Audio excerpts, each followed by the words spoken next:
Well, happy holidays, Merry Christmas, and welcome into another edition of Talkin Ducks.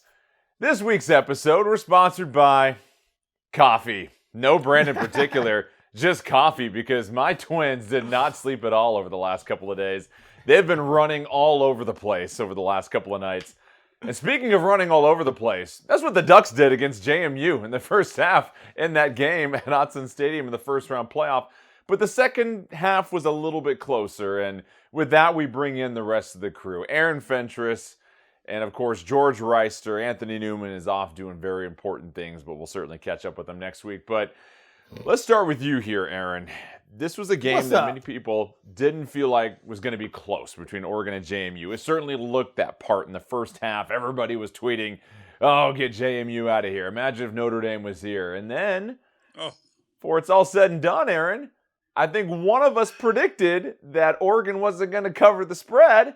JMU makes it basically a low three-scoring game at the end. They outscore Oregon 28-17 in the second half. What do you take away from this, Aaron? Is this still a dominant performance from Oregon and a team that just fell asleep in the second half because they knew had this won? Or is there a legitimate reason for concern as Oregon gets set for Texas Tech in their next game? All right, man. All of us have played football.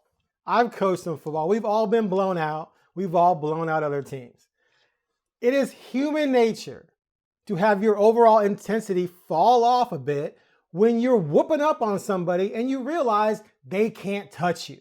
And you have bigger fish to fry down the road. That's just natural. So the fact that Oregon went up 48-13 midway through the third quarter, and then there was a letdown is completely normal. And not only am I not alarmed by it, I'm surprised that people are making such a big deal out of it. JMU fans are running around going, oh, we won the fourth quarter. We won the second half. They couldn't stop us. And there were some starters on defense playing in the late third and fourth. There were some, but most of them were backups and kids. And George probably has the list of all the guys who played more snaps than they played all season combined. Because if you're landing, you want to get backups out there and get them experience. And so here's what happens. So I'm a coach. I'm up 48-13. I've got backups out there. I'm calling a different game on offense and defense. I'm not trying to do elaborate stuff on offense because I don't want to expose my quarterback. I'm running the ball. I'm throwing quick hitters. I'm not trying to boot him out or roll him a play action, any of that nonsense. I'm just trying to get the game over with. The other team, though, they're playing for pride. And I give JMU credit, man. They came to play. They were just overmatched physically, but they didn't quit. So their veteran guys are out there playing at a high level because they were a well-coached football team. And you got backups out there who are making mistakes. So let's put it this way. I'm a JMU offensive lineman. I've been going up against Mateo. I've been going up with Tuioti, Bear, like these guys who are going to be in the NFL. And then all of a sudden, they're gone. And here comes some redshirt freshman hobbling out there who's 40 pounds lighter, bench presses 70 pounds less. I'm going to drill that guy, and now all of a sudden the offense is moving, and the DBs are playing vanilla coverages, and they're green. And so you're going to have success. So JMU had an 89-yard drive, great. A 99-yard drive, great. Meaningless. Prior to their 3 touchdowns at the end of the game, my last point, then I'll let George go, they averaged 28.5 yards on 10 possessions with 6 punts. And then all of a sudden, when the Ducks went vanilla and threw backups out there, then they gained like 225 yards of their offense to pad their stats. Against Texas Tech, guess what? It ain't going to be 31-6 at half. It's not going to be 48-13 at third. So you're not going to see a letdown like that, and you're not going to see substitutions like that. So it's irrelevant moving forward. Aaron, damn. That was like in a 8 Mile one. Now what you gonna say about me? Yo, I have spaghetti on your shirt after that one. In all of my years of reading Aaron Fentress, talking to Aaron Fentress, I have never in my life heard him vehemently defend the Ducks about giving up points. I have never in my life heard that. Are you feeling okay? Let me check. Blink twice if you're being held hostage.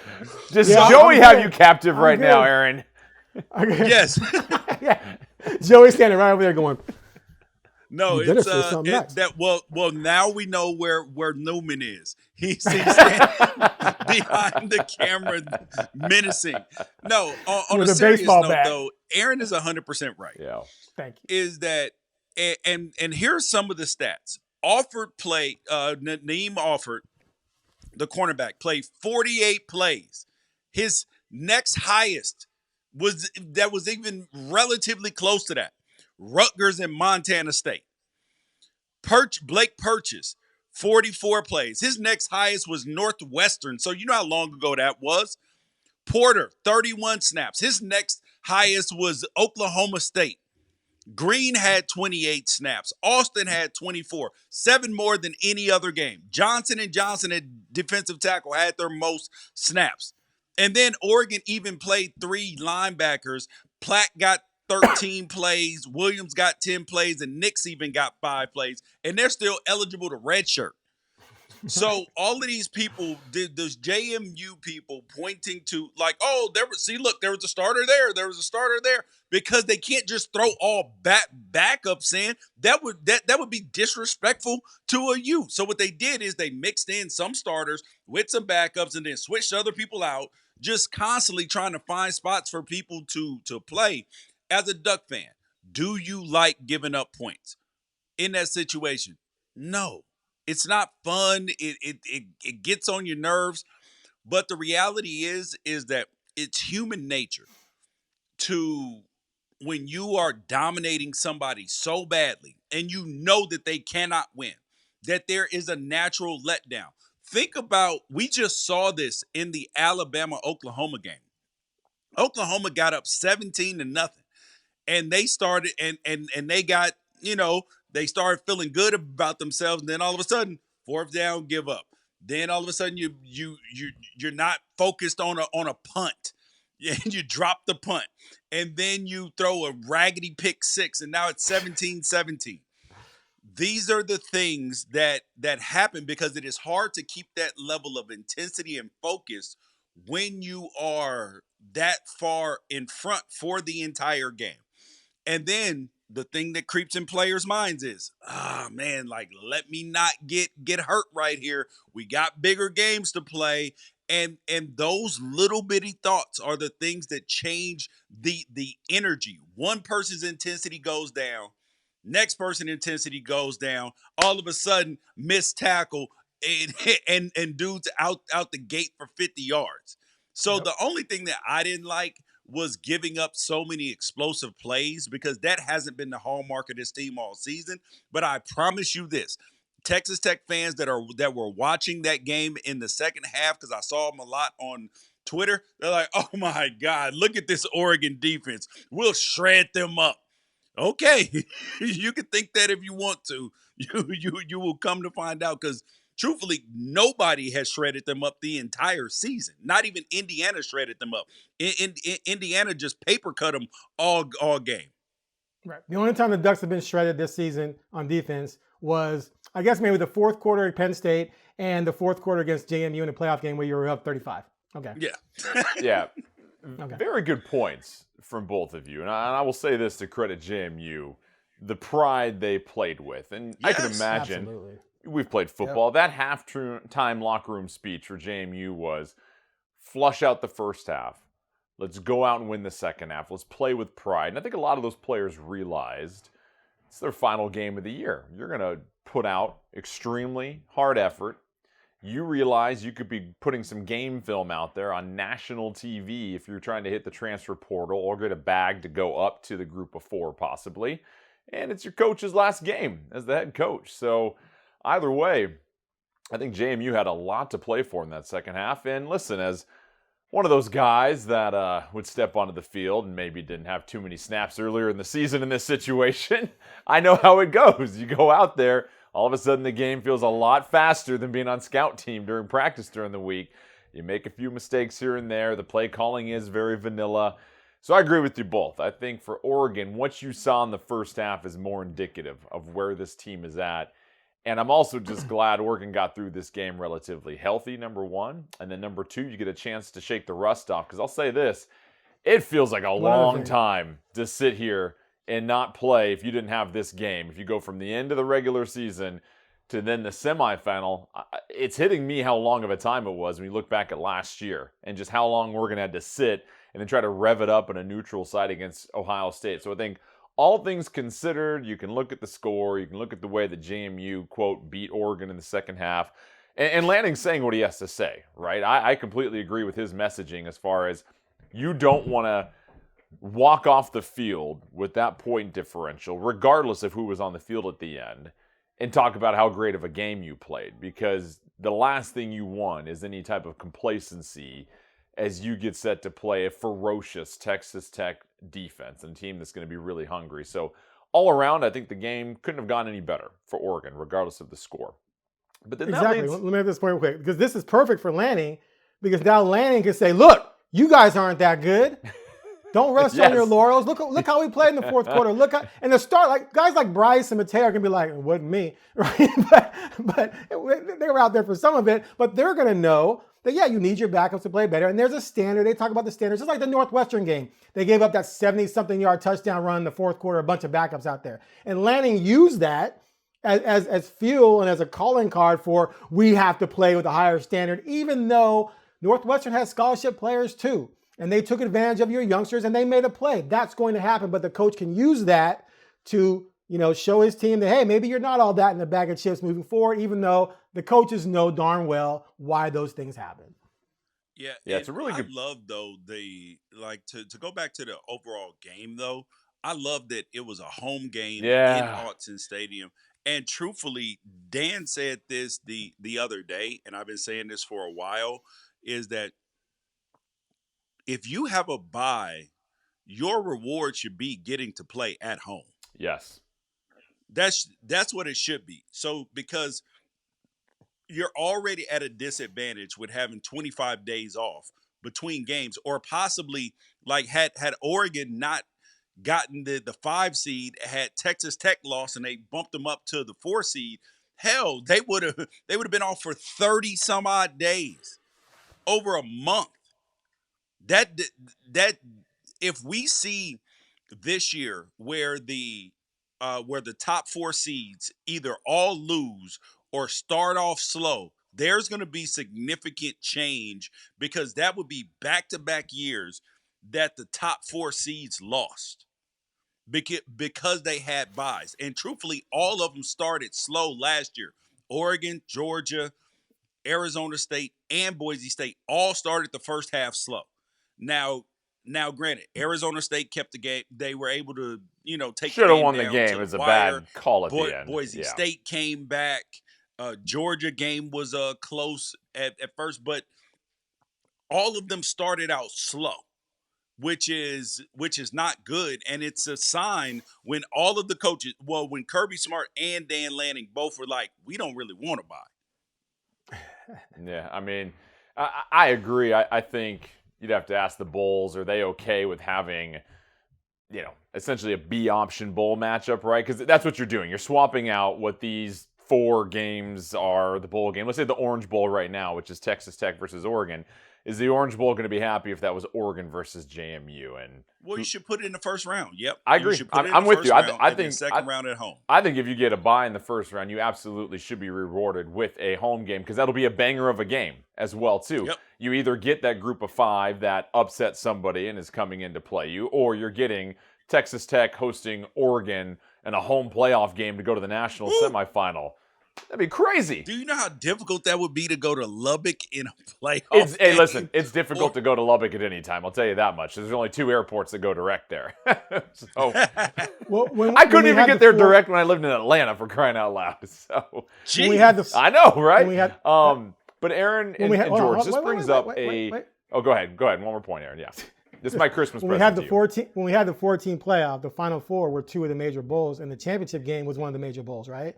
So you can cover 3 of the 4 that way, and have the home and have the quarterfinals be home games. But then one of the bowls gets jacked around in the rotation, so maybe one of the bowls has to sit out every year, one of the top 4.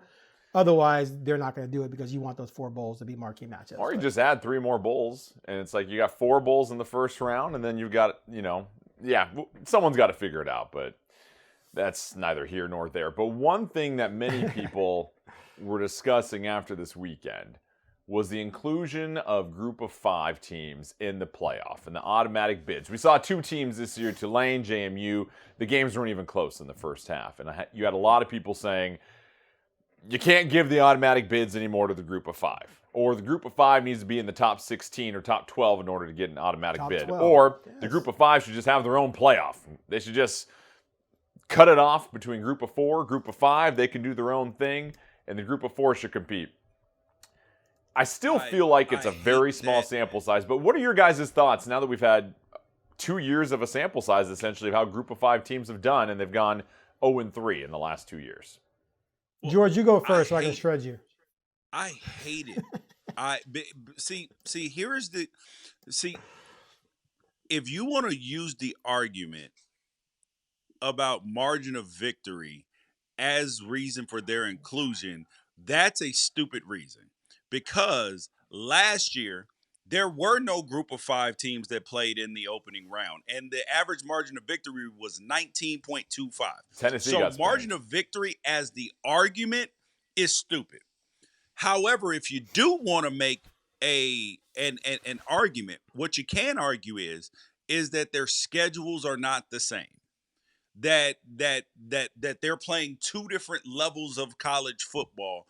Particularly if there was like James Madison, where their only Power 5 game was Louisville and they lost it.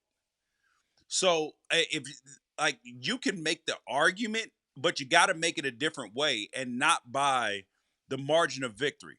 But here is the other point: is that for group of 5 teams, they're not even if you get a team that was like Boise State last year that was really, really good, right? And could beat some of the teams potentially that were in the playoff had they gotten the right matchup. You're going to be in a situation where they're not judged by the same standard as everybody else. Just like SEC teams aren't judged by the same standard as ACC teams, and there's always a bias toward the SEC and away from the Big 12 and all of that as well. But when it comes to the group of 5 teams, it is inherently difficult to know how good these teams are because of their schedule. Okay, So let me respond. you just got to pick a different argument. Go ahead, Aaron. And then Okay, I got let a me respond. point Let me to respond. that, yeah. Okay, so here's the fallacy in what George is saying. There's nothing any of us can do in terms of, how deciding or figuring out exactly how a game is going to end up. So when he brings up the blowouts from last year, yes, there were a lot of blowouts last year. But going into those games, the most lopsided point spread was 8.5. So those weren't games that were expected to be blowouts. It just turned out to be that way. And if that happens, that happens. The problem though with this year is that both games were expected blowouts. The lines were 17 and 20. In one of the games, Ole Miss Tulane, Ole Miss had already won that game 45-10. Right? And Oregon was up 35 in the third quarter. These were expected blowouts. That's the difference. And there's no way anyone can argue that, and George hates it when I mention it, Notre Dame or Texas at Oregon would have been okay, you can groan all you want, dude. That would have been you guys ever watch Seinfeld? You remember the episode when the ladies from the nail parlor got free tickets to go see Bette Midler, and Bette Midler wasn't there, her understudy was there because George had taken out Bette Midler in a softball game? You remember how pissed off those ladies were because it wasn't Bette Midler? That's what this was. We should have had Notre Dame, Texas at Oregon would have been an all-time marquee event in the history of the program, dude, in the history of the state. Instead, we got basically a preseason tune-up game, the likes of Oklahoma State, Montana State, Oregon State, no offense to the Beavers, at the end of the season, and it was a waste of time. The game didn't sell out. Made the rules. Okay, but when I talk, no, stop, were George. You're before changing. the season started. You're changing the argument. Hold on. Jeez. Had the ACC, Aaron, had your Irrelevant. Miami Irrelevant. Hurricanes not lost to SMU or not lost to Louisville, or the ACC champion didn't have 5 freaking losses, JMU wouldn't have been in there. So you can blame the rules, you can blame whatever. The real people here who are the culprits is the ACC and your Miami Hurricanes. So we George don't is want to ranting hear about- nothing about Notre Dame. Yeah, We don't want to he's hear ranting. about I know. Texas. Y'all stop does it. losing games you ain't supposed to He lose, does. and you would have been in the ACC Yeah, I know. championship. He does. And He does this then all the time. 2 ACC teams probably would have got in. Somebody else would have got in instead of I still let him JMU. go. So, Okay. Aaron, Are you done? sorry. Are you done? Nobody Are you wants done? to hear it. Okay. All right. So this is All what right. George does. No. This is what George does. That had nothing to do with the conversation. I know what the rules were. The rules dictated that you ended up with this type of field. So you're talking What about I'm these saying- ifs. What I'm saying is that they shouldn't have that rule in the first place, and they shouldn't have it moving forward because it makes for a lesser playoff field. None of those teams earned their way into the playoffs in terms of being in the top 12. They didn't have quality wins. They didn't have a quality schedule. It's insanity that they were allowed to be in this. That's just a fact. Now, yes, you're right. The rules, and you can talk about all these. That has nothing to do with the fact that we were dealt 2 garbage playoff games because the committee doesn't have the foresight to look ahead and try to avoid that kind of idiocy. You know like they that did if last Virginia year. had So, won, it the doesn't ACC, matter. they would have been outside of the top 12 too, but you would have been fine with that. No, I wouldn't have. No, I think it should be the top 12 teams in the country. But I definitely don't want to get JMU and Tulane. And I can't believe you're arguing for this. No, I'm saying it is a biased ranking system. So the SEC teams and some Big Ten teams, the biggest brands, are going to get preferential treatment. How many times do we hear Joe Clatter, Josh Pater, or any of the Paul other top Feinbaum. college football people saying, I'm going to give this team the benefit of the Yeah. doubt. Well- Joey or Booger or any of the, Matt McElroy, any of them. I'm going to give this team the benefit of the doubt. They say that all the time. So the reason why you can't do that, Aaron, is because the subjectivity to bigger brands. Just like last year, they didn't want Indiana in the playoff. Oh, it's Indiana. I mean, nobody, the most losses in college football history. That's the problem. There is inherent bias. So you do have to have some of these rules baked in. And just because you don't like the results, sometimes don't get your underwear up in a bunch. Okay. All right, I'm gonna. No. Oh, no, I got to respond to that nonsense. Again, yes, there is You bias. always got to respond. It never ends. Because you're making points that have nothing to do with what we're talking about. Yes, there is bias, but these 2 teams have nothing in their schedule to support the idea that they are playoff worthy in any capacity. They have Nothing no in Texas quality A&M wins. schedule did. They didn't play any of the top 8 teams in the SEC, and the one time they did, they lost. Yep. So.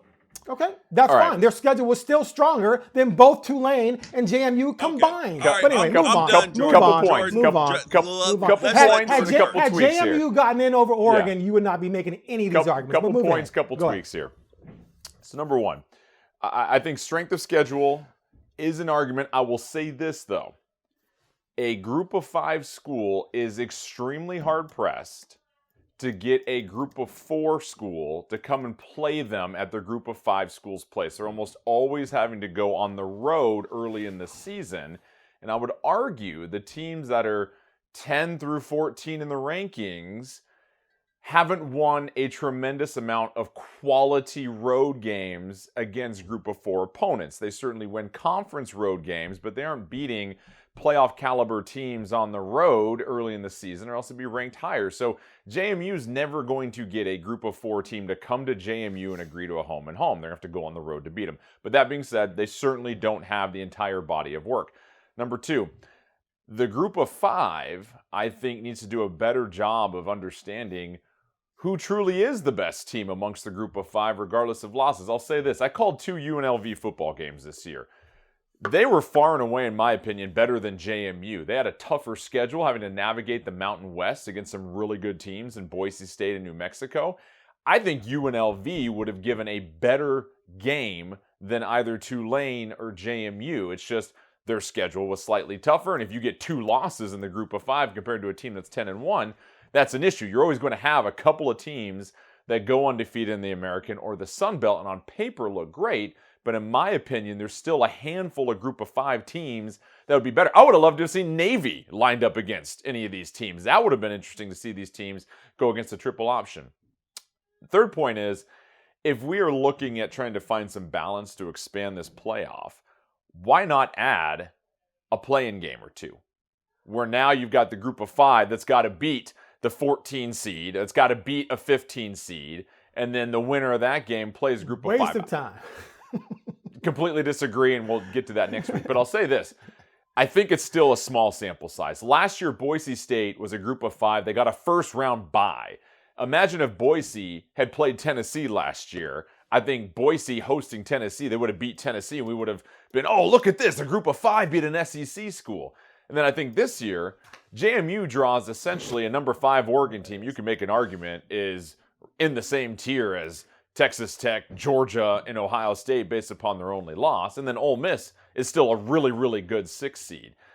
I think you need to give this 2 or 3 more years, and if we see the same consistent result and same point spread, then we tinker with it. But you can't fracture things off and give them their own playoff. That ruins really what's at the heart of college athletics, which is crazy to say in this NIL world, that you still need to have that underdog opportunity, and that's what makes the NCAA tournament so great. So with that, I know we've got a couple more minutes remaining here. I do have one more important question. Aaron, what did you decide to do with your oven? We want to know because we talked last week, are you going to replace it? We had a lot of people in our comments section, thank you by the way, that gave you some great pricing for a brand new wall oven. What did you decide to do, Aaron Fentress? Well, I did some more research on the wall oven that we had. Oh gosh, you repaired it, didn't you? Well, it came with the house. We had the house built new, and so it came with the house. So I had no clue how much it cost, and it ended up being an oven that was a few grand, and to fix it was going to be $550. And so instead of hunting for a new oven and then going through the process, it wasn't going to match the microwave.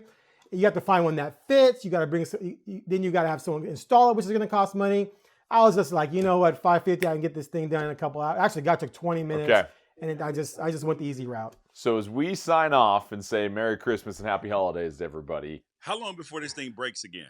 That's the question. I need to see something come out of that oven next week, okay? We need to see if your wall oven works. But I'll say this. Hey, thanks to everybody. Your support's been incredible. We've been loving the views over the last couple of weeks. Your support from all around the country, all around the globe means so much. We love doing this show for y'all. We appreciate it. So enjoy your time with your families, wherever you're at. We're going to be back next week. We'll preview the matchup against Texas Tech. But just enjoy this time with your families. Be safe, be merry, be happy, everybody. And we'll see you next week.